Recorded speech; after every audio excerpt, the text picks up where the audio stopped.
ada apa aja ya. Nah, nanti semua ini akan dijelaskan di acara pada malam hari ini. Nah, Bapak Ibu, pada malam hari ini spesial Bapak Ibu, acara akan dipandu oleh seorang Ruby Director ya. Dan untuk mempersingkat waktu, saya persilakan Pak Edi Hartono. Oke, terima kasih Pak Indra. Selamat malam Pak Yosep dan selamat malam semua teman-teman yang hadir di acara Zoom preview kali ini. Dan ini betul-betul suatu acara yang sangat spesial sekali ya karena ini adalah rutin diadakan ya di Zoom preview secara Zoom ya. Mudah-mudahan ke depannya Zoom-Zoom ini akan terus dilakukan dan akan bertambah dan semakin bertambah ya. Dan seperti kata Pak Yosep ya, itu menjadikan satu magnet di dalam Zoom kita nantinya ke depan. Ya, luar biasa sekali. Jadi Bapak Ibu, mungkin di dalam hal preview ini mungkin ada sedikit satu judul yang namanya Detox Mind Soul. Ya, mungkin kita sering mendengar Bapak Ibu ya, namanya detox, detox, detox. Ya, seperti itu. Tetapi ini ada satu hal yang menarik di dalam Incawe program detox ini karena ada tiga hal ya yang sangat-sangat kita bisa mendapatkan manfaat. Jadi manfaat yang pertama bukan hanya manfaat tentang detox tentang toksin body, tetapi juga pikiran dan hati. Ini sangat luar biasa sekali. Nah, nanti Bapak Ibu akan jelaskan, simak baik-baik ya. Jangan sampai Anda terlewatkan satu kata daripada Pak Yosep yang nanti akan menjelaskan. Dan Pak Yosep ini adalah orang yang sangat spesial sekali dan kami banyak belajar pada Pak Yosep ini ya. Bapak Ibu, kita simak baik-baik, kita dengarkan, buka telinga ya, kita lapangkan dada ya. Kalau pakai kacamata hitam dibuka pakainya kacamatanya biar kelihatan Bapak Ibu ya. Betapa spesialnya hari ini, malam kali ini, mudah-mudahan ini semuanya bisa bermanfaat buat Anda semua yang hadir di acara malam kali ini. Nah, untuk waktu spesialnya kami langsung pandu Pak Yosep ya, Paskalis ya, di mana seorang uh, ya senior senior di dalam hal tentang detox ya. Apapun itu saya banyak belajar dan terima kasih Pak Yosef waktunya pada kesempatan kali ini. Waktu dan ini tempat kami persilakan buat Pak Yosef. Silakan. Oke, terima kasih Pak Edi, terima kasih Pak Indra, dan selamat malam buat teman-teman semua yang sudah hadir ikut bergabung dalam Zoom malam hari ini. Harapannya dimanapun kita berada, semua dalam keadaan sehat walafiat, semua dalam perlindungan dan berkat Tuhan. Baik, saya percaya kita boleh hostnya dibantu untuk mute dulu semua suara. Oke, malam hari ini adalah malam yang istimewa karena besok saya pagi-pagi sudah harus berangkat ke Batam untuk acara detox di Batam dan kita masih berkesempatan untuk bersilaturahmi melalui Zoom malam hari ini. Baik, untuk mempersingkat waktu saya akan langsung mulai dengan materi kita malam hari ini. Apa artinya kita melakukan detox body, mind, and soul? Oke. Layarnya sudah terlihat, Pak Edi? Sudah Pak. Oke, sip. Aman. Oke. Baik, Bapak Ibu, detox Camp Body Mind and Soul sesuai dengan nama detox itu sendiri artinya kita mengeluarkan racun atau sesuatu yang berbahaya. Artinya ada racun, bukan saja dia ini tidak berguna, tapi dia ini berbahaya sekali yang ada di tubuh kita, di pikiran dan jiwa kita atau hati kita, yang tanpa sadar kita bawa sekian lama kemana-mana, nempel di badan kita, yang mana ini mempengaruhi bagaimana kehidupan kita hari ini. Kita akan mulai dengan detox tubuh. Untuk detox tubuh sendiri adalah bagaimana kita belajar sama-sama untuk mengubah pola makan kita. Kalau di dalam konsep misi dari Incawe ini sendiri adalah mengedukasi masyarakat how to eat better as a lifestyle. Bagaimana kita mengubah pola makan kita ini menjadi satu gaya hidup. Dan gaya hidup ini bukan hanya akan ada di dalam camp 4 hari saja. Kita camp 2 hari, terus kita akan lanjutkan makan di rumah 2 hari, jadi total 4 hari. Bukan hanya 4 hari orang turun berat badan, 4 hari ada yang batu keluar dan sebagainya kemudian stop. Tapi ini akan menjadi gaya hidup kita yang terus-menerus berketerusan.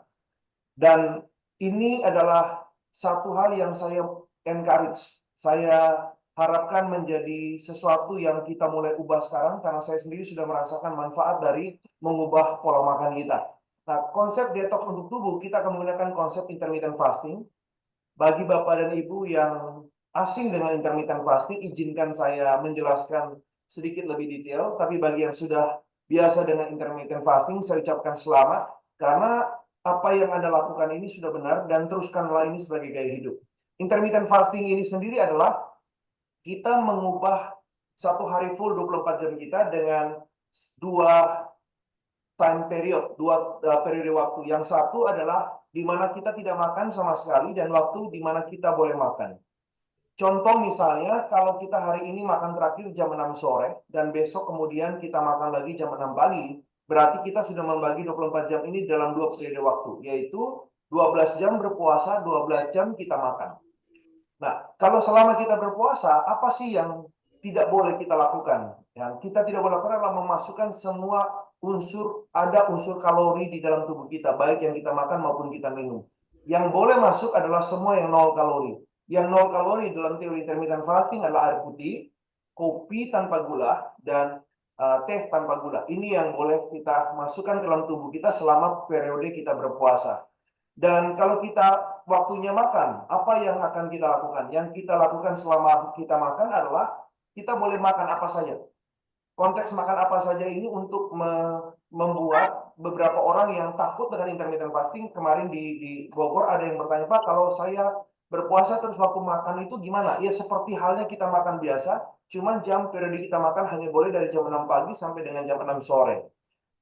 Kalau nanti Bapak Ibu sudah advance, nanti baru saya dalam kelas-kelas lanjutan kita bisa belajar atau Bapak Ibu bisa dapatkan informasi dari berbagai sumber YouTube dan sebagainya, bahwa waktu kita makan itu sebenarnya kita bisa membagi kebutuhan makronutrisi yaitu karbohidrat, protein, dan fat baik dalam hal ini dengan proporsi sesuai dengan body goal kita. Tapi saya gampangkan dulu adalah begini, pokoknya waktu kita makan, makanlah seperti biasa.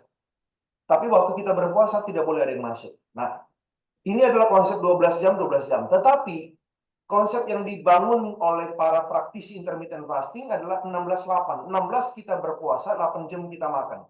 Jadi kalau hari ini saya berpuasa, let's say katakanlah jam 6 saya berhenti makan, kemudian saya makan lagi nanti di jam 12, ini berarti total puasa saya adalah 16 jam.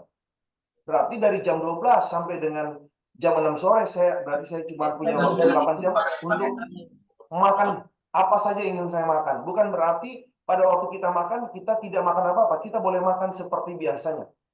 Nah, di Detox Body, Mind, dan Soul, kita memakai komposisinya adalah 18 jam berpuasa, 6 jam kita makan.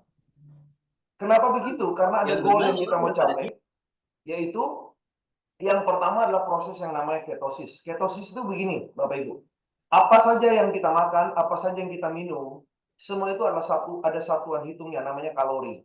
Jadi katakanlah nasi putih 350 kalori, nasi padang itu kira-kira 600-700 kalori. Jadi ada nasi, ada daging ayam goreng, ada telur, ada sayur, itu kira-kira 600-700 kalori.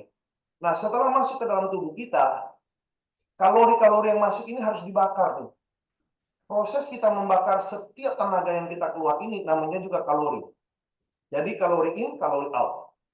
Kalau seandainya kebutuhan kalori kita adalah, let's say katakan saya 2.500 kebutuhan kalori saya. Setiap orang kebutuhan kalori berbeda-beda tergantung usia, tergantung tinggi badan, tergantung aktivitas dan sebagainya. Cara untuk mengecek kebutuhan kalori, Bapak Ibu bisa ke Google, ke website, ketik kalkulator.net. Terus kemudian di situ pilih untuk kesehatan. Pilih kebutuhan kalori. Nanti akan muncul, dia akan minta kita masukkan kita punya usia, tinggi badan, berat badan, aktivitas setiap hari, nanti akan muncul kebutuhan kalori setiap hari kita berapa. Let's say katakanlah kebutuhan kalori saya 2.500. Jadi dari saya makan, satu hari jatah saya 2.500, di mana kalau saya makan tepat 2.500, badan saya akan berat badan saya akan begini-begini terus saja. Kalau saya masuk 3.000, berat badan saya akan naik. Kalau saya masuk 2.000, berat badan saya akan turun. Jadi let's say katakanlah 2.500, saya makan 2.500, tapi yang saya jadikan tenaga keluar cuma 2.000. Nah, 500 ini masih ada di badan saya yang tersimpan. Kalau esok saya ngulangi lagi pola ini, esok saya ngulangi lagi, lama-lama terjadi yang nama penumpukan kalori. Penumpukan kalori inilah yang menyebabkan overweight. Nah, kalau udah overweight, ya kumpulan penyakit udah mulai datang. Diabetik, jantung, ginjal, kolesterol, stroke, dan sebagainya. Jadi salah satu penyebab orang mengalami kondisi penyakit adalah overweight, dan overweight datang dari kalori yang bertumpuk secara berlebih. Nah, kalau kita melakukan puasa 12 jam aja, kita masuk dalam puasa 12 jam, sudah terjadi yang namanya ketosis. Apa itu ketosis? Lemak-lemak yang menumpuk di badan kita itu disebut dengan keton. Nah, keton-keton ini kalau dipakai jadi tenaga, namanya ketosis. Jadi, kita menahan, selama puasa kita menahan asupan kalori yang masuk, berarti tidak ada kalori yang masuk, sementara tenaga harus dipakai. Maka tenaga ini akan diambil dari lemak-lemak yang menumpuk menjadi proses ketosis. Kalau dalam dunia gym, Bapak Ibu kalau mau mendapatkan ketosis itu adalah latihan beban dulu. Jadi kalau kita datang latihan beban yang berat sekali, latihan beban, itu dia akan mengambil tenaganya dari cadangan kalori yang ada yang kita makan. Entah dari kemarin, entah yang tadi pagi, dia pakai dulu. Begitu sudah habis, Bapak Ibu lari ke treadmill, itu adalah proses ketosis. Di mana cadangan sudah nggak ada, dia ambil dari lemak, itu namanya ketosis. Oke, kalau ketosis ini kita rutin berpuasa, ketosis ini terjadi, maka bonus kita adalah weight loss. Kenapa berat badan turun ini menjadi tren yang sering kami lihat di dalam Detox Body Mind and Soul Incawe ini? Karena memang di situ kita menahan asupan kalori yang masuk. Kita mau menggunakan tenaga dari kalori-kalori yang tersimpan di dalam tubuh. Sehingga pada waktu kalori-kalori ini ditahan untuk tidak masuk, maka tubuh terpaksa harus menggunakan lemak yang ada, maka di hari pertama itu sudah banyak sekali testimoni berat badan turun. Apalagi kalau Bapak Ibu meneruskannya sampai 4 hari. Setelah 4 hari, sudah peak, jadikan gaya hidup. Oke.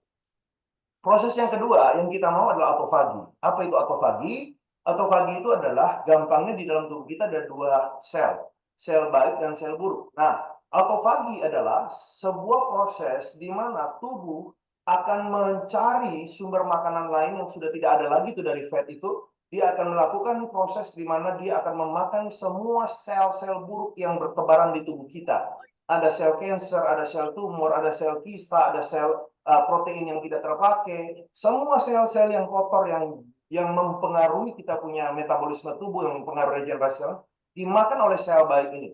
Begitu proses ini dimakan, maka yang terjadi adalah kita sedang membersihkan sampah-sampah yang berbahaya di dalam tubuh kita melalui proses autofagi ini, jadi dimakan oleh sel baik. Bahkan penemu dari proses autofagi ini namanya Yoshinori Ozumi mendapatkan penghargaan hadiah Nobel di tahun 2016 karena ketika beliau melakukan proses intermittent fasting ditemukan bahwa ada satu titik di mana ketika ketosis sudah mulai lewat masuk ke proses autofagi, ciri-cirinya adalah rasa lapar yang amat sangat. Di mana ada rasa lapar itu Bapak Ibu nahan diri, karena setelah rasa lapar itu lewat, dia udah lewat itu sebenarnya. Mungkin kalau teman-teman muslim udah biasa berpuasa, sadari banget ada satu masa di mana ketika rasa lapar kemudian bisa tahan itu rasa lapar, pop, tiba-tiba rasa lapar hilang. Nah itulah masuk kepada jeda antara rasa lapar ke tidak rasa lapar, itu adalah proses autofagi itu. Nah, autofagi itu diciri dengan rasa lapar. Nah, proses autofagi ini ternyata diselidiki oleh seluruh dunia dan ditemukan bahwa benar nih Yoshinori Ozumi ini. Ternyata sel-sel kanker termasuk ke protein-protein yang tidak terpakai yang bertebaran namanya anius protein ini semua dimakan. Jadi tubuh kita menjadi bersih. Hebatnya lagi ketika sel-sel buruk ini dimakan oleh sel baik, masuklah proses yang kedua namanya human growth hormone atau hormon pertumbuhan manusia. Bapak Ibu lihat dalam tabel ini menunjukkan bahwa HGH itu dimulai dari usia dini kita, kemudian dia akan berkembang sampai ke satu titik dia akan turun lagi. Dia peak terus kemudian dia turun. Nah, kalau gampang melihatnya adalah human growth hormone punya manfaat adalah kita lihat waktu basi bayi kan rambut belum ada, gigi belum ada, tulang belum kuat. Seiring dengan usia kita kemudian gigi mulai tumbuh, rambut mulai tumbuh, tulang mulai kuat. Dari kita merangkak, menjadi jalan, menjadi lari, menjadi lompat, menjadi kuat. Tapi di satu titik terjadi river aging gitu. Perubahan terjadi di mana rambut mulai rontok, gigi mulai rontok, tulang sudah mulai nggak kuat. Itu artinya human growth hormone sudah mulai turun. Makanya biasanya human growth hormone turun, terjadi penuaan dini, terjadi proses penuaan, kemudian mulai orang mengambil langkah instan dengan menyuntikkan yang namanya HGH buatan atau HGH sintetis. Nah, ketika menyuntikkan ini memang terjadi proses reverse aging ya. Jadi yang tua ini kembali menjadi muda, orang-orang ini mengalami hormon awet muda ini. Cuman yang menjadi persoalannya adalah ternyata waktu kita suntikan hormon HGH buatan, dia akan berpengaruh juga kepada sel kanker karena dia memberi makan termasuk juga sel kanker. Selain sel-sel kita yang sehat dia beri makan terjadi awet muda itu, sel kanker pun dia kasih makan sehingga ini menjadi kontraproduktif. Dengan kita berpuasa, waktu sel-sel baik ini memakan sel buruk, ternyata terjadi itu yang namanya spike HGH, hormon awet muda kita naik. Nah, begitu hormon awet muda kita naik, keuntungan yang kita dapat adalah sel-sel kita tuh mengalami regenerasi kembali. Makanya banyak sekali orang bilang, kenapa ya saya mah, tapi begitu intermittent fasting, mahnya sembuh. Ada orang keluhan-keluhan sakit mulai sembuh karena selain autofagi terjadi yang namanya HGH. Nah, HGH ini terjadi kalau kita berpuasa di atas 16 jam, 18 jam. Maka ini yang dibawa oleh Incawe dengan program 18-6-72. 72 artinya 18 jam kita berpuasa itu selama 4 hari. Makanya Bapak Ibu kalau ikut detox camp, 4 hari itu kita akan dikasih jatah makannya. Oke, nah karena orang itu masih awam sekali dengan intermittent fasting, Incawe melakukan langkah bijaksana, di mana prosesnya adalah light fasting, puasa ringan. Kita tidak memaksa orang untuk langsung intermittent fasting 18 jam, tetapi tetap kita berpuasa, puasanya ringan. Ringan kenapa? Karena kalori yang masuk adalah kalori yang amat sangat kecil. Kita tetap berpuasa, waktu kita makan, di dalam masa 18 jam itu kita tetap makan, jadi puasa ringan. Karena kalorinya kecil sekali, tapi gizinya sangat tinggi. Nah ini buat pria dan wanita, ini nanti Bapak Ibu akan, kalau ikut detox camp akan dapat paketnya. Dimana kalau kita buka di dalam itu, semua makanan bergizi tinggi ada di dalamnya. Saya akan kasih gambaran besar aja Bapak Ibu, yang Bapak Ibu akan makan di dalam camp itu adalah omega 3, omega 6, omega 7, omega 9. Ini semua makanan-makanan yang sangat baik buat jantung, buat otak, sangat bagus buat pembuluh darah, kolesterol akan turun, LDL akan turun, HDL akan naik. Jadi dia akan membersihkan semua saluran pembuluh darah, otak, dan lain sebagainya. Kita juga akan konsumsi prebiotik dan probiotik. Probiotik adalah bakteri baik untuk melawan bakteri buruk di dalam usus kita. Dan kemudian prebiotik adalah ransum atau asupan gizi buat probiotik. Kita juga akan konsumsi, buat wanita akan konsumsi makanan-makanan pendukung estrogen, hormon wanita, yang pria mendukung hormon testosteron. Jadi semua begitu komplit sekali dengan kalori yang sangat kecil ini, sehingga di dalam proses kita detox ini, tubuh kita mulai dibersihkan. Sel-sel rusak mulai digantikan, dan sel-sel baik ini dikasih makanan superfood. Harapannya adalah, selain daripada sel-sel ini lagi dalam kondisi lapar yang dikasih makan yang baik, saat yang bersamaan terjadilah proses detoksifikasi. Itu sebabnya kalau di dalam proses detoksifikasi kita akan lihat banyak testimoni turun berat badan seperti ini Bapak Ibu lihat, dari 125 turun 85 dan sebagainya. Saya sendiri punya pengalaman. Pengalaman ini dialami oleh ponakan saya sendiri, di mana dia mau pre-wedding ke London dalam waktu yang sangat singkat, tinggal 1 minggu. Langkah apa yang harus diambil? Nah, saya bilang sama ponakan saya tahu ada 4 hari kalau kamu lakukan ini, confirm berat badan turun. Ini hasilnya Bapak Ibu. Ini testimoni grup ya, turun 1 hari ada yang 1,5 kilo, 4 kilo, 2 kilo, 2 kilo ya, ini cukup banyak. Nah ini ponakan saya, dia dalam waktu 3 hari kami timbang, berat badannya turun secara drastis, bahkan juga body fatnya turun. Jadi kalau dalam dunia gym, body fat itu turun butuh waktu yang sangat lama sekali, tapi dengan 3 hari aja, proses detox makanan diberi makan ini terjadi proses pembuangan visceral fat, pembuangan body fat, pembuangan lemak-lemak di dalam tubuh kita juga terjadi, bukan hanya berat badan yang turun. Bahkan ponakan saya ini kirim satu video malam-malam tentang fitting baju, di mana bajunya tuh jadi kekecilan. Kemudian dia bilang saya, Om kecilan, sambil Aiko nangis. Saya bilang, kok kamu nangis? Ini kan malah bagus kan lemak dibuang. Iya bagus, tangisan bahagia. Makasih Om. Jadi ternyata banyak orang yang berterima kasih hari ini, terutama banyak sekali teman-teman yang saya ajak tuh, mereka berterima kasih karena salah satunya saya tadi ada lihat Pak Denta ya. Pak Denta saya dengar 9 kilo turunnya. Saya ada lihat tadi nama Pak Denta ada. 9 kilo turun, waktu di camp kalau nggak salah hari pertama udah turun 2 kilo. Nah, salah satu kelebihan juga adalah kita di dalam camp itu, makanan-makanan yang kita makan ini, itu ada kandungan lagi satu yang namanya pembuang air. Jadi kalau Bapak Ibu kita suka makan garam yang gurih-gurih, biasanya air itu akan terikat oleh garam ini. Biasanya orang akan membuang air dengan cara berjemur di panas matahari, tanning dia, kemudian sauna atau steam, dan kemudian high intensive training atau high intensive interval training. Jadi benar-benar kita berfokus pada kardio untuk mengeluarkan air. Nah, di camp ada produknya untuk buang air. Jadi fat dibuang, air dibuang. Jadi kita yang biasa overhydrate, ya jadi akan menjadi normal kembali. Oke, jadi kalau Bapak Ibu lihat di sini juga ada manifestasi yang keren sekali adalah batu. Ini adalah contoh-contoh batu-batu yang keluar dari satu orang saja. Ini satu orang ya Bapak Ibu, bukan banyak orang, ini satu orang aja, tapi batu-batunya keluar banyak sekali. Saya sendiri pun, teman kamar saya waktu kami detox di Batam pun lihat sendiri batu-batunya. Dan di sini juga yang mengagetkan saya adalah salah satu peserta yang saya bawa, dia adalah seorang influencer, masih muda, 29 tahun, tapi ternyata keluar batunya sangat banyak. Kemarin saya di Pekanbaru juga bertemu dengan satu orang yang Panaga namanya, Pak Sinaga atau Panaga gitu. Beliau ternyata memang mengidap penyakit apa tuh istilahnya, komplikasi ya, beberapa penyakit dari satu.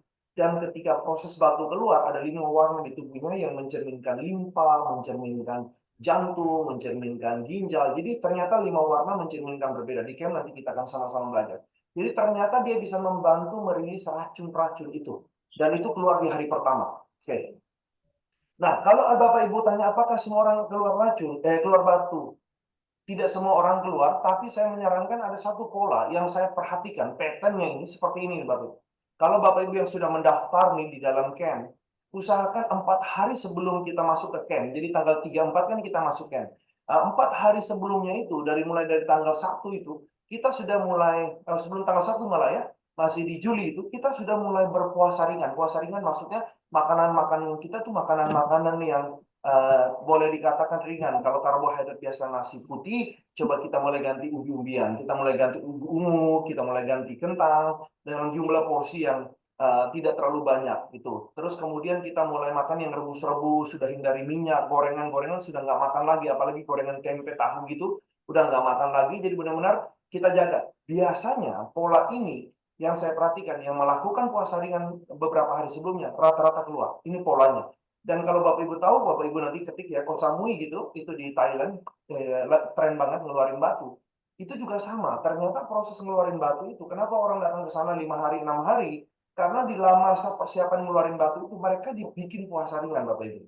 Bayarnya 50 juta. Jadi pergi ke sana bayar 50 juta, terus kemudian mereka selama 4 hari itu dikasih makanan-makanan puasa ringan, yang ringan-ringan, yang sehat-sehat, yang rebus-rebus, sayur-sayuran. Sehingga di hari hanya keluar batu. Jadi kalau Bapak Ibu yang sudah terdaftar, jangan sia-siakan kesempatan ini, pastikan benar-benar kita menggunakan momentum sungguh-sungguh untuk mulai berpuasa dari sekarang. Juga kalau ada teman-teman di Batam yang hadir malam hari ini, tolong ingatkan grup, kalau Anda undang orang-orang yang Anda undang, pastikan bahwa orang-orang ini juga mulai melakukan puasa ringan dari sekarang, karena kita hari Sabtu Minggu sudah masuk dalam camp, harapannya hari Minggu pagi batu-batu itu udah keluar semua. Oke, saya lanjut, jadi manfaatnya sangat banyak ya Bapak Ibu, bisa lihat di brosur. Yang berikutnya adalah tentang detox mind and soul. Nah, ini memang bidang yang saya geluti selama 20-an tahun, di mana saya menemukan bahwa hidup kita ini sebenarnya adalah cerminan atau refleksi seperti LCD projector. Bapak Ibu coba bayangkan bersama ya, LCD projector, mungkin kalau di sini ada gambar LCD projector kayak gini. Sebenarnya LCD projector ini kan memancar berdasarkan instruksi dari komputer. Kalau komputernya gambarnya kucing, LCD projector pasti nggak keluarkan gambar kucing. Kalau di komputernya kita ganti harimau, LCD projectornya akan keluar gambar harimau. Jadi hidup kita itu cuma refleksi dari dalam kita. Bisa dibayangkan bahwa ternyata di dalam diri kita tuh ada banyak sekali racun-racun ini. Gambar diri yang salah, penjara mental, gambar diri yang salah tuh di mana hidup kita tuh divalidasi oleh komentar orang, hidup kita divalidasi oleh materi, hidup kita divalidasi oleh teguran orang, di mana orang nggak negur kita merasa tidak bernilai, tidak berharga. Ada orang yang punya racun penjara mental, apa-apa takut untuk melangkah, skillnya boleh hebat tapi takut melangkah. Ada orang yang meracun luka batin, wah ini luka batin ini resikonya berat sekali, nanti saya akan kupas bagian belakang. Juga ada orang-orang yang punya racun penghalang rezeki. Jadi bukan Tuhan nggak mau kasih, bukan Allah nggak mau kasih, tapi kita yang nahan ini supaya nggak kasih. Jadi kalau boleh dibilang, ini rezeki ini mau diturunkan, ada wadah yang sudah disiap, kita tutup nih wadah. Dengan apa? Keyakinan-keyakinan atau belief system kita yang salah. Nah, di dalam detox ini kita bereskan semua, sehingga harapannya adalah keluar dari detox, racun-racun yang berbahaya ini yang ada di kepala dan hati kita ini hilang, atau paling tidak dikurangi. Dan harapannya dalam proses itu benar-benar racun-racun ini bersih. Maka refleksi hidup kita akan sesuai dengan yang di dalam kita. Makanya dikatakan ibda binafsik. Kalau kamu mau lihat dunia ini berubah, kamu ubah yang di diri kamu dulu, ubah yang di dalam kamu. Banyak orang terjebak mencari jalan keluar, sebenarnya hanya perlu ke dalam. Kalau di dalam camp kita banyak demonstrasi, kita akan banyak lakukan terapi-terapi yang sifatnya praktikal, yang bisa dilihat dengan mata secara langsung. bahkan para peserta ikut bermain dalam demo-demo ini, di mana simulasi untuk meyakinkan bahwa oh ternyata hidup kita ini diprogram, hasil pemrograman dari kita dalam kandungan sampai hari ini. Apa saja yang orang tanamkan ke kepala kita dan kita aminin sebagai sebuah kebenaran, tapi ternyata ini tidak baik, tidak relevan. Contoh di Batam misalnya, simple sederhana. Saya tanya, siapa di sini yang punya keyakinan bahwa gunting kuku malam-malam pemaling? Cukup banyak yang angkat tangan. Terus yang saya tanya, kenapa kamu? Ya dari kecil ditanamkan, dari kakek nenek, orang tua ditanamkan.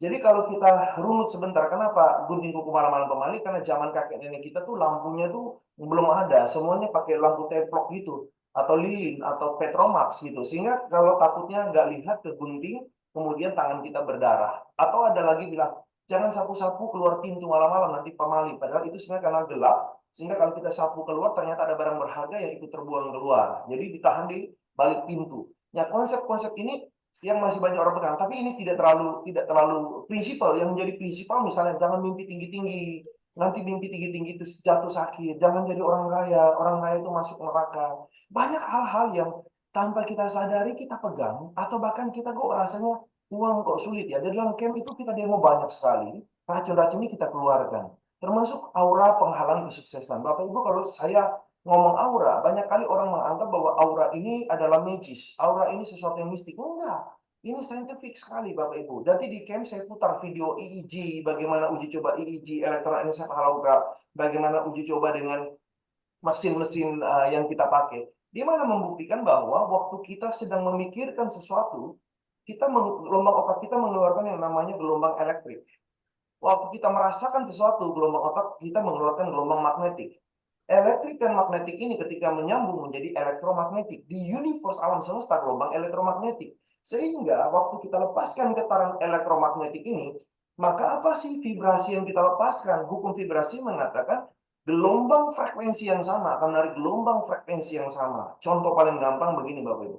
Kalau lalat nih, dia pasti ngumpulnya sama lalat. Di tempat sampah hasilnya penyakit. Lebah itu ngumpul sama lebah di kembang, hasilnya madu bikin kesehatan dan kehidupan.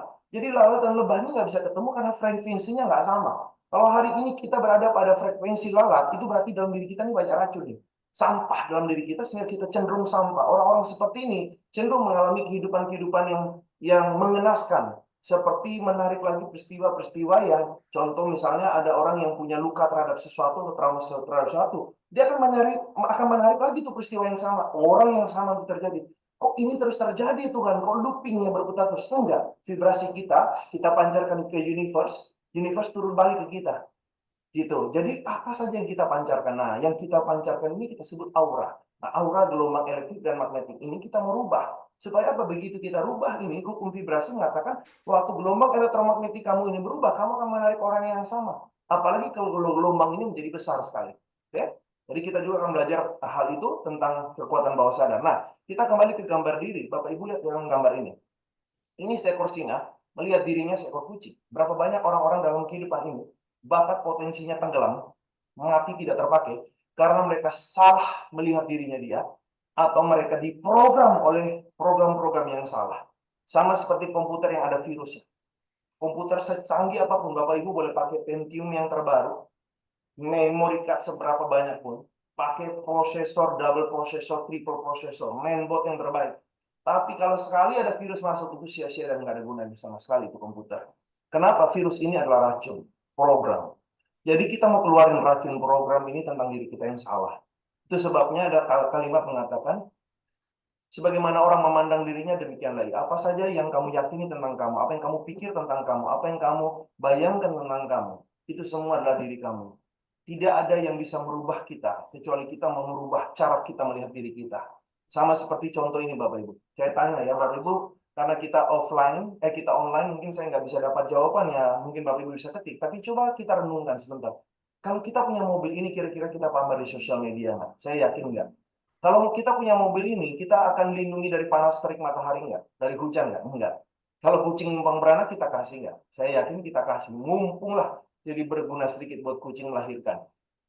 Tapi kalau mobil kita, katakanlah Lamborghini Aventador ini, kita pamer nggak sosial media? Saya yakin kita pamer Bapak Ibu. Dan kalau hujan panas terik, pasti kita lindungi dan kucing numpang beranak kita nggak kasih. Nah, pertanyaannya kenapa kita memperlakukan hal ini berbeda? Penyebabnya karena kita melihat nilai yang berbeda. Kita melihat yang satu ini, yang di atas ini nggak ada nilai, yang bawah ini sangat bernilai. Bayangkan berapa banyak orang di muka bumi ini melihat diri mereka tidak bernilai, sehingga tindakan mereka tidak bernilai, sehingga dunia pun menganggap mereka tidak bernilai, sehingga hasil hidupnya pun tidak bernilai. Dimulai daripada nilai apa yang kita taruh dalam diri kita. Nah, di dalam camp kita bongkar balik keyakinan-keyakinan yang salah tentang diri kita yang tidak bernilai. Kita kembalikan kepada fitrah seorang manusia yang diciptakan dalam bentuk yang sebaik-baiknya ini. Esensi seorang manusia yang sesungguhnya. Infinite being ini, manusia yang istimewa ini. Kita kembalikan. Sehingga dampaknya apa? Waktu vibrasi kita, vibrasi orang bernilai, tiba-tiba kita akan menarik orang-orang yang sama datang ini. Peristiwa yang sama. Pencapaian kita akan menjadi pencapaian yang bernilai. Nah, ini adalah contoh Fat Cat. Fat Cat ini Bapak Ibu kalau lihat di TikTok sangat viral sempat pada masanya, seorang gamers yang bunuh diri karena ditolak oleh kekasihnya, yang mana dia sudah berharap sekali untuk bisa menikah dengan komitmen gaji-gajinya dia, penghasilan dia berikan kepada kekasihnya ini, tahu-tahu dapat satu pesan bahwa kekasih ini memutuskan hubungan mereka dan akan menikah dengan orang lain. Nah, bagi masyarakat China pada waktu itu dia lompat dari jembatan ini, semua orang merayakan, mengenang lah ada seorang pria yang begitu istimewa ya, mencintai kekasihnya dengan tulus sampai bunuh diri. Tapi Bapak Ibu tahu, ini adalah cerminan daripada gambar diri yang rusak. Gambar diri yang rusak itu ciri-cirinya gini Bapak Ibu.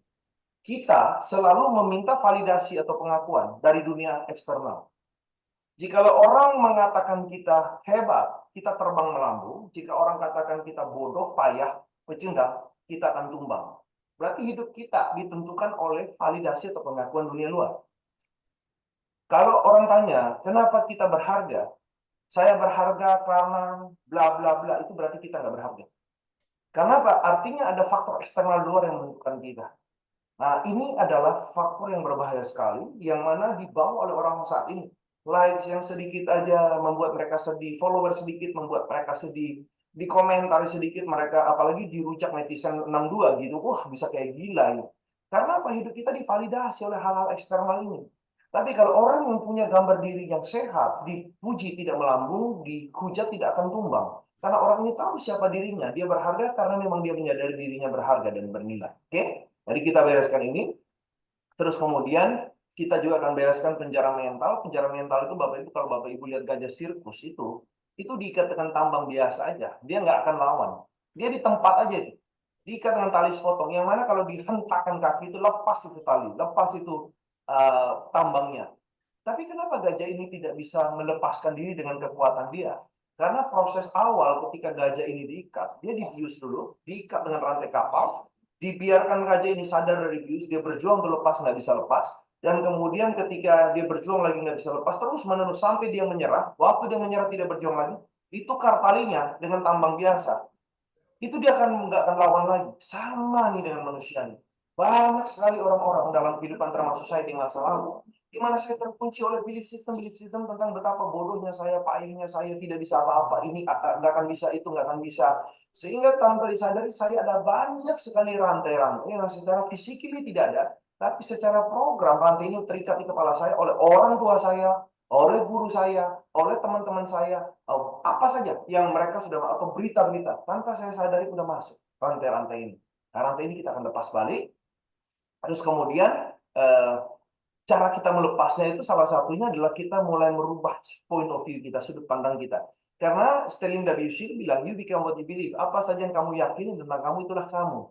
Satu-satunya yang membatasi kamu tuh hanya keyakinan dalam diri kamu. Kalau kamu ubah keyakinan kamu, kamu akan ubah hidup kamu. Nah, menariknya ini ada satu quotes yang saya suka, dia bilang gini, if you don't change your belief, your life will be like this forever. Is that good news? Jika kamu tidak merubah keyakinan kamu, hidup kamu akan seperti ini selamanya. Albert Einstein bilang gini, cara sama, hasil sama, cara beda, hasil berbeda. Jika melakukan cara sama, mengharapkan hasil berbeda, itu namanya gila. Artinya hari ini Bapak Ibu, kalau kita tidak rubah belief system kita, dan kita bermimpi hidup kita berubah, ini Albert Einstein yang ngomong, gila Bapak Ibu. Point of view, sudut pandang, persepsi, mindset yang ada terperangkapnya harus dilepas.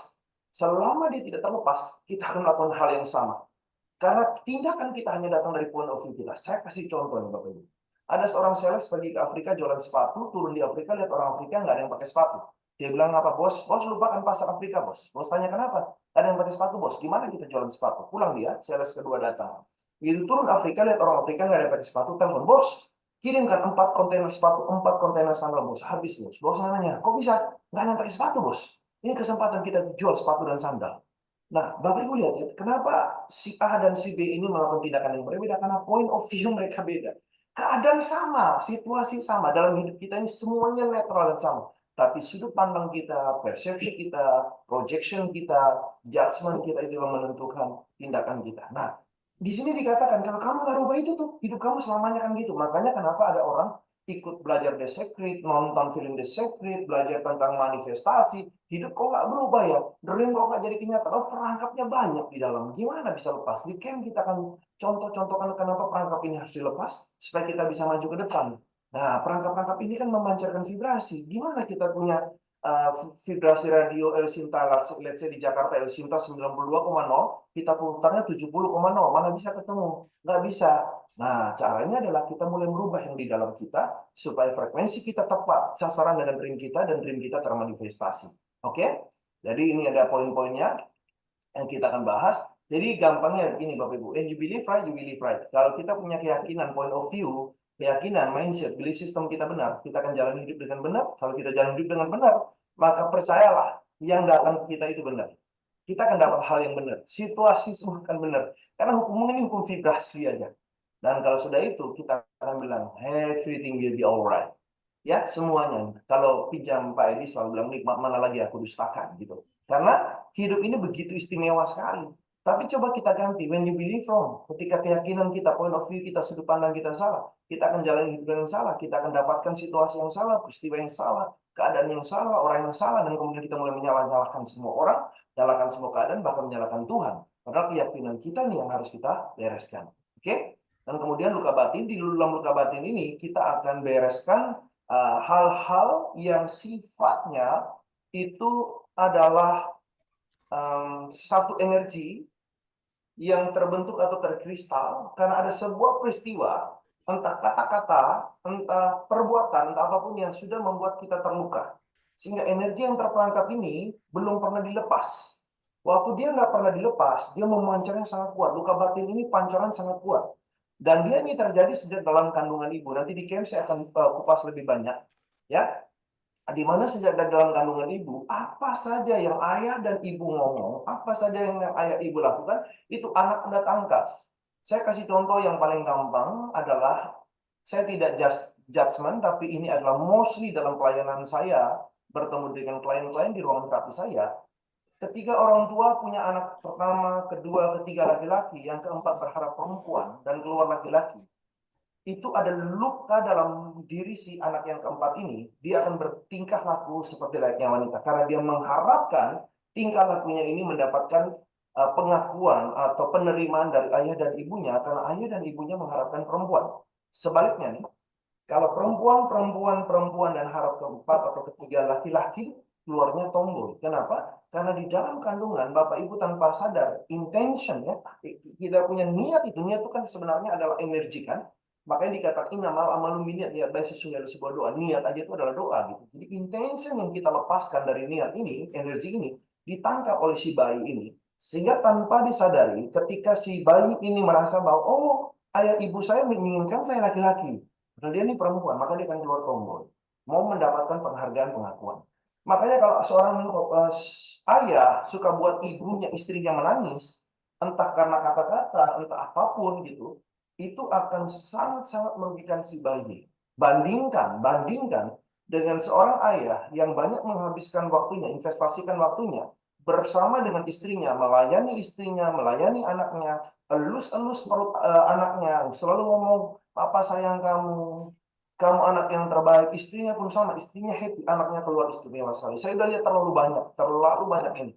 Makanya kenapa kita sangat mengencourage Bapak dan Ibu, walaupun usia sudah terlanjur, tapi kan kita punya keluarga, kita punya anak. Mari kita mengerti ilmu-ilmu ini untuk kita teruskan kepada mereka, sehingga pola yang salah yang selama ini kita bawa jangan diulang lagi. Jangan dia repeat pattern, pola berulang. Oke? Masa kecil itu direkam.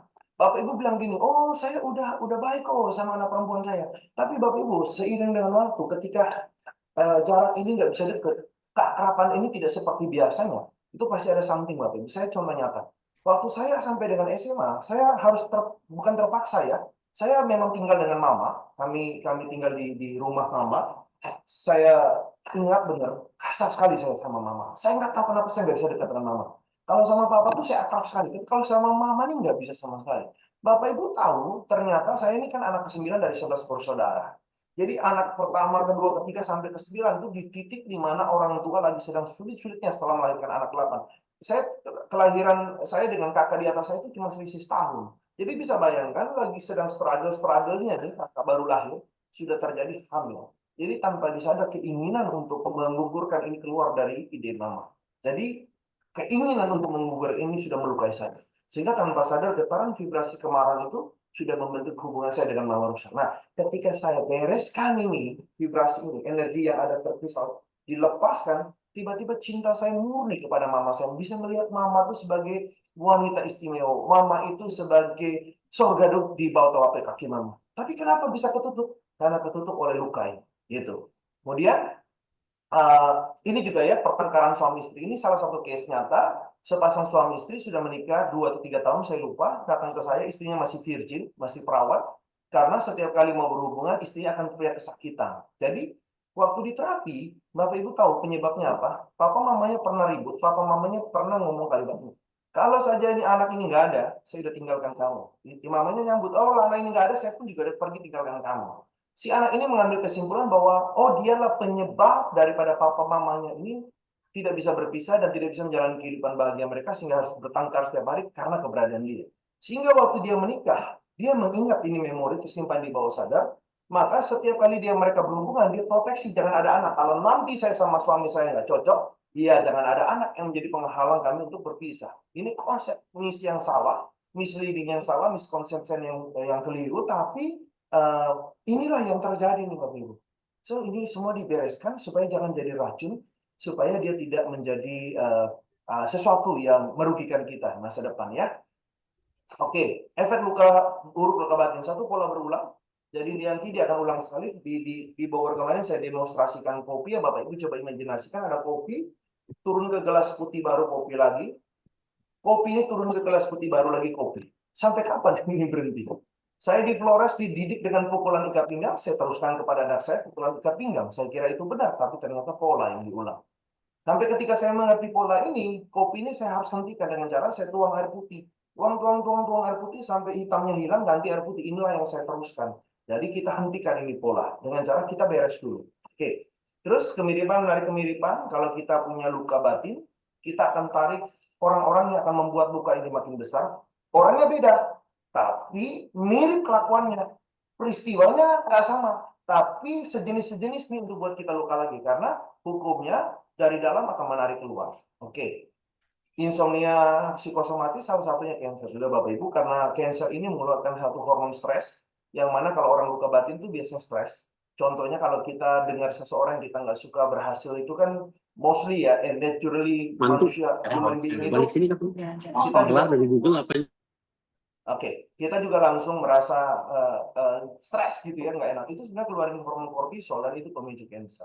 Oke, terus pengalaman kesuksesan, nanti ini saya bahas di camp. Kenapa sih orang tuh hanya nyampe plafon turun balik sampai plafon turun balik, sementara ada orang cuma niat aja terjadi. Salah satu penyebab adalah luka batin ini. Nanti saya akan bahas. Kenapa banyak orang bilang saya udah praktek BCP nggak pernah terjadi. Tapi begitu sembuh luka batin, jangankan itu dream-dream yang kita pernah lihat, dream yang paling besar pun terjadi karena energi kita udah habis ke luka. Nah, jadi nggak cukup untuk memanifestasikan dream kita. Oke, penghalang doa. Oke, keyakinan penghalang rezeki cukup banyak. Saya nggak akan bahas ini, tapi saya hanya mau satu aja yang saya sangat fokus. Akan banyak saya bahas nanti di camp. Salah satunya ini, Tuhan memenuhi apa yang aku butuhkan dan bukan yang aku inginkan. Bapak Ibu perhatikan baik-baik di sini. Kalau dengar dari kita baca kalimat ini, Bapak Ibu, saya dulu adalah orang yang sangat setuju. Sampai saya mengerti konsep ketika saya belajar NLP, Neuro Linguistic Programming. Ketika dalam NLP, saya hati-hati dengan setiap pilihan kata. Dan saya mulai mengerti, oh, hidup saya hanyalah cermin kata yang saya pakai dan keyakinan saya pegang. Banyak orang mempercayai ini adalah benar. Tapi sebenarnya kalau Bapak Ibu perhatikan kalimat ini, Tuhan memenuhi apa yang aku butuhkan, bukan yang aku inginkan. Jadi kita membatasi Tuhan hanya memberikan yang kita butuhkan. Contoh, Kita sebagai orang tua, kalau anak kita sesekali minta Coca-Cola, kita kasih. Sesekali minta KFC, kita kasih. Sesekali minta makan Indomie, kita kasih. Kalau kita lihat Coca-Cola, KFC, Indomie, ini sebenarnya keinginan. Kenapa orang tua kasih? Sesekali ini kita kasih, tapi Tuhan yang maha, kita bilang, Tuhan penuhi aja kebutuhanku. Maka kalau Bapak Ibu punya dream rumah besar, ini bukan kebutuhan, ini keinginan. Maka Tuhan nggak akan kasih. Tuhan adalah sesuai prasangka hambanya. Apa yang kamu yakini itu yang terjadi. Jadi ketika kita berkata, saya ingin punya mobil, katakanlah Lamborghini, ini keinginan, nggak akan terjadi. Nah, kalau kita sudah mulai mengerti, maka yang kita rubah adalah begini. Tuhan memenuhi apa yang aku butuhkan dan apa yang aku inginkan. Yang aku inginkan kan ini hak prerogatifnya Tuhan. So, kita lepasin aja kepada kehendak Tuhan dengan segala kemahaannya. Jadi kita yang kita butuh, yang kita ingin, kita percaya Tuhan bisa sediakan. Soal kasih nggak kasih kan hak prerogatif, tapi jangan batasi dulu. Ini contoh-contoh ya Bapak Ibu.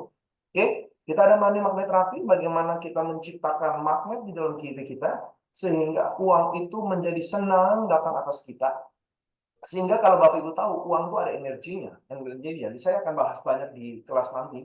Ada energinya, bahkan kali ini nanti saya akan buat beberapa demo yang Bapak Ibu akan lihat, everything is energy. Kalau energi kita dengan energi uang nggak kongruen, itu susah, nggak akan pernah bisa ketarik. Atau dia datang, dia nggak betah, dia akan pergi lagi. Contoh yang misalnya, lihat saya katakanlah, kalau saya dengan Pak Edi ini kawan akrab. Saya, Pak Edi, Pak Indra ini kawan akrab. Maka kami bertiga ini akan kumpul bareng terus. Kenapa? Vibrasi Pak Indra, vibrasi Pak Edi, vibrasi saya sama.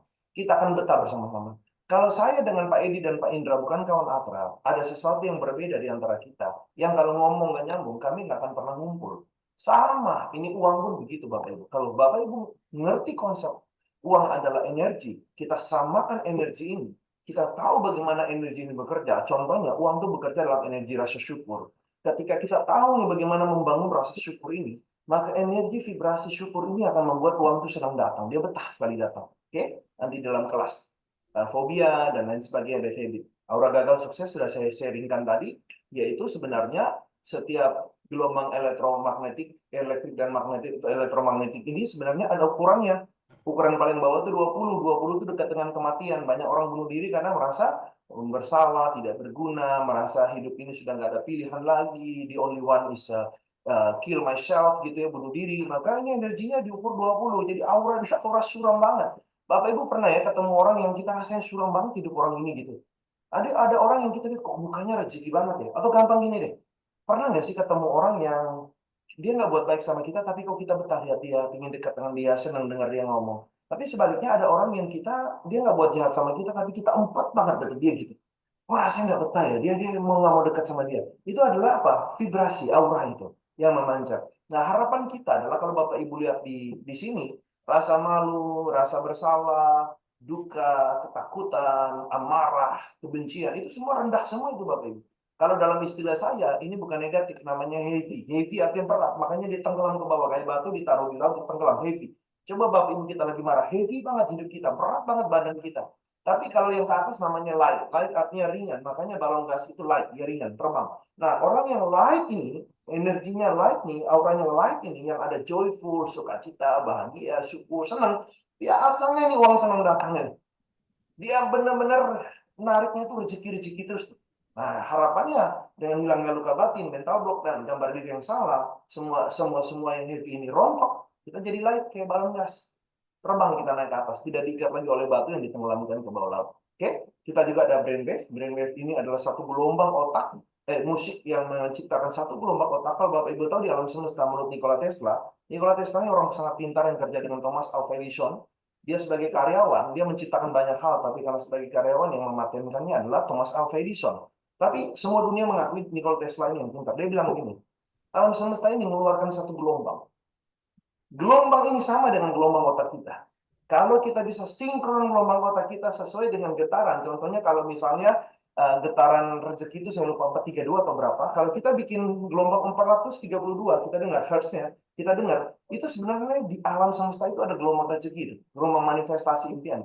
Kita sering dengar cek matching, itu lebih cepat. Nah, di camp, gelombang-gelombang inilah yang dipakai, gelombang kesembuhan fisik, gelombang manifestasi impian, gelombang money magnet, itu kita pakai. Bahkan kalau Bapak Ibu bergabung dalam Camp ini biasanya ada free hadiah yang mana harganya sangat mahal karena Mr. Perry adalah orang yang memang Mr. Perry adalah beliau adalah one of the owner dari Incawe ini yang menemukan brainwave ini dia compose sebagai komposernya ya. Oke, kita juga akan belajar tentang subconscious mind Bapak Ibu. Kalau Bapak Ibu pernah dengar pikiran bawah sadar, kita banyak bermain dan simulasi di kelas. Jadi fun banget. Kita akan mengerti bahwa oh bawah sadar itu bisa kita pakai untuk apa saja program diri kita. Jadi di bawah sadar ini kita banyak bahas fokus tentang hal-hal yang mana bisa kita pakai. Karena contoh bawah sadar ini gini Bapak Ibu. Contoh aja ya, orang yang bilang saya kalau kena angin malam itu masuk angin. Coba Bapak Ibu lihat nelayan. Nelayan itu nggak pernah tuh kena angin malam. Dia kerikan, karena dia melautnya di tengah malam. Nggak pernah tuh kerikan, karena dia nggak ada program itu. Ada orang, oh saya kalau tidur harus 8 jam, kurang 8 jam ya, badan saya ngantuk, lemas. Maka itu harus terjadi. Tidur 3 jam pasti itu KO dia. Padahal kalau Bapak Ibu lihat orang-orang produktif tidurnya sedikit sekali. Karena bukan waktu durasi tidurnya, tapi kualitas tidurnya. Itu yang dipentingkan. Atau ada orang-orang yang bilang, oh saya kalau belum makan nasi, belum kenyang. Dan makan semua karbo, tapi tetap nggak kenyang. Mau makan spaghetti, burger, makan lagi Indomie tetap nggak kenyang selama nasi belum masuk. Ini adalah program bawah sadar. Gimana kalau program-program ini kita hilangkan? Contohnya misalnya orang yang suka ngerokok. Habis makan ngerokok, bangun pagi ngerokok, lagi stres ngerokok, lagi happy ngerokok. Ketika program bawah sadarnya dirubah, setiap kali Anda ingin merokok, setiap kali ada cium bau asap rokok, segala hal yang berkaitan dengan rokok, seketika apapun yang berkaitan dengan rokok, maka muncul keinginan minum air putih, dan ketika Anda minum air putih seketika serta-merta otomatis semua keinginan rokok menghilang. Apa yang terjadi? Itulah program bawah sadar. Kita mau substitusi kemana? Gitu. Jadi ada banyak sekali Bapak Ibu, saya nggak sempat mainkan, ini offline lebih tepat kita lakukan. Yang penting Bapak Ibu sadari bahwa you create everything that happens to you. Jadi apa yang terjadi dalam hidup kita tuh kita yang create, karena hidup ini seperti echo Bapak Ibu. Waktu kita lepaskan gema apa, dia akan berbalik atas kita. Kayak bumerang, kita lempar dan mesti balik ke kita. Nah, pertanyaannya kalau gitu, bagaimana cara merubah hidup saya? Kan dia refleksi doang. Rubahnya adalah yang di dalam ini saya benerin. Yang semua yang heavy-heavy, yang berat ini, luka batin, dendam, kepahitan, amarah, kebencian, gambar diri, mental block, semua yang salah ini heavy ini kita rontokkan dia, kita lepaskan dia rantai-rantai ini supaya kita light. Waktu kita light, kehidupan kita akan light. Oke, ini penutup Leila Lopez, seorang Miss Universe. Dia menggunakan kekuatan pikiran bawah sadar ketika dia naik ke atas panggung menerima mahkota Miss Universe. Ditanya, Miss Leila, gimana perasaan kamu naik ke panggung Miss Universe, menjadi Miss Universe pertama berkulit hitam? Dia bilang apa? Perasaan ini sama seperti saya SD kelas 4. Wartawan mengajar lagi. Maksudnya, sejak SD kelas 4, saya sudah melihat diri saya di atas panggung Miss Universe sebagai Miss Universe pertama berkulit hitam. Jadi masa depan dia, itu dia sudah create. Dengan cara apa? Dia mulai melihat, membayangkan, merasakan bahwa itu sudah terjadi. Hukum daripada iman adalah hakul yakin. Belum terjadi, tapi percaya sudah terjadi. Apa yang kita minta, apa yang kita doa, apa yang kita harapkan itu, asalkan kita percaya kita sudah terima, kita terima. Bagaimana? Pakai kekuatan bawah sadar. Nah, itu dalam kelas kita akan banyak praktek. Harapannya adalah, kalau tadi kita seperti ulat yang berduri, ulat yang menjijikan, karena heavy energi yang melekat tadi, sehingga orang nggak betah dekat kita menjadi orang yang temperamen buruk, kita menjadi orang yang sangat sensitif, cepat sekali marah, cepat sekali tersinggung, karena energi vibrasi ini. Kita ada orang yang gagal dan pecundang, kita adalah orang yang orang pun nggak mau dekat dengan kita. Kita masuk dalam camp seperti kita dibungkus dalam kepompong. Waktu kita di camp, kita belajar, mungkin di situ kita akan menangis, mungkin di situ kita akan ngalamin pencerahan, keluar dari situ kita akan lepaskan semua kepompong ini dari camp.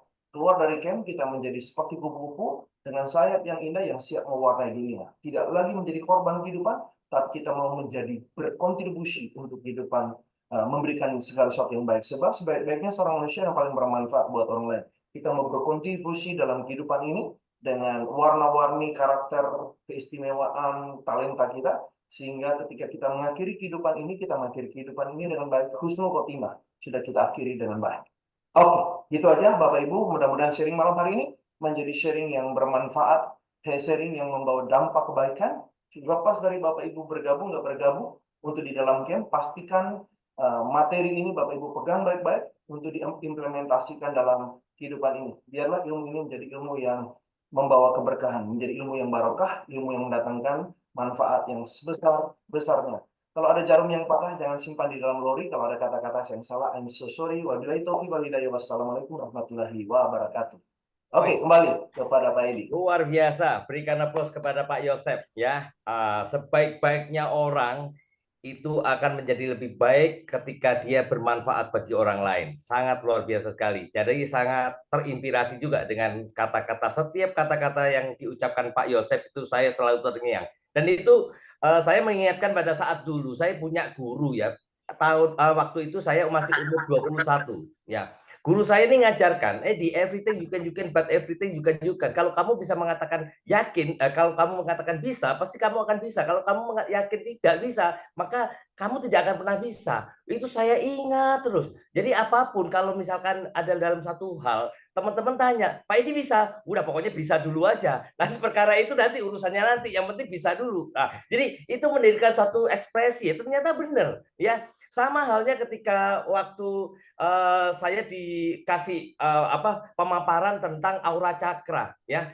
Itu dulu juga saya bingung Bapak Ibu ya. Karena waktu beberapa puluh tahun yang lalu, 10 tahun yang lalu lah ya. Waktu itu saya pernah diajarkan dikasih tahu sama temen suruh pegang satu wilayah, Pak kembangkan ini aktivasi otak tengah. Saya pikir itu magic Bapak Ibu. Loh, tapi ternyata itu memang benar-benar ya. Karena Bapak Ibu, yang kita ketahui ini otak kita ini kan otak kiri sama otak kanan. Nah, kenapa mereka mengatakan aktivasi otak tengah? Ternyata itu cakra. Saya kemarin penasaran Bapak Ibu. Saya cari di Google. Ternyata literaturnya banyak sekali ternyata itu namanya cakra. Nah, kabar baiknya Bapak Ibu, kita nggak usah jauh-jauh ya yang namanya detox ya. Kita nggak usah jauh-jauh mencari ilmu ke seberang sana.